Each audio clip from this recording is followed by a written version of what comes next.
ديننا عبارة عن جوهر ومظهر ما نقدر نفصل بينهم، ولكن يبقى السؤال هنا عن أولويات هذا الدين.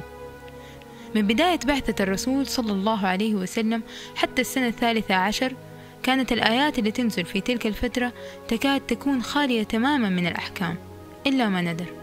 وطبعا كلنا عارفين أن المرحلة المكية استمرت 13 سنة، كانت مرحلة تأسيس وبناء أكثر من إنها مرحلة وضع ضوابط وحدود. ثم بعد انتقالهم إلى المدينة أصبحت القاعدة صلبة سميكة.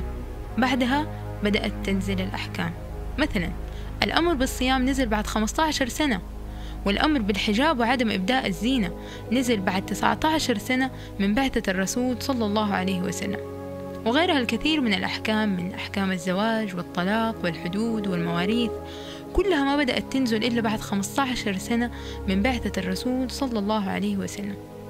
ولو جينا نشوف ردة فعل الصحابة وقت نزول الأحكام كان تلقيهم لها عجيب.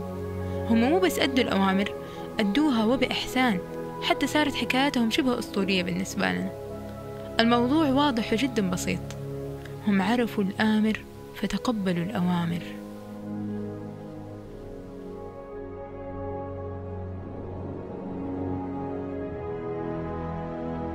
إذا حسبنا نسبة آيات الأحكام من مجمل القرآن حنوصل للنتيجة التالية: 3% فقط هي آيات الأحكام. وطبعا أخذنا هذه النسبة استنادا على رأي الصنعاني عندما قال أن آيات الأحكام تنحصر في 200 آية، وبقية 97% تناقش مواضيع لا تقل أهمية عن الأحكام، منها مواضيع الإيمان، الأخلاق، العلاقة بين العبد وربه، الحضارات السابقة وقوانينها، أعمال العقل.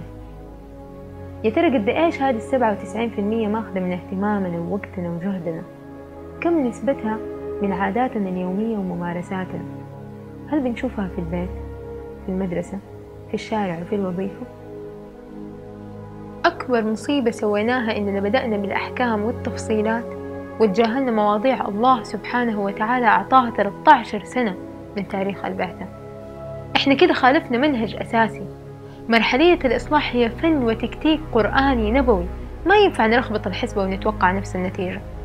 ما ينفع ناخذ رقم 1 نحطه رقم 10 ورقم 10 نحطه رقم 2.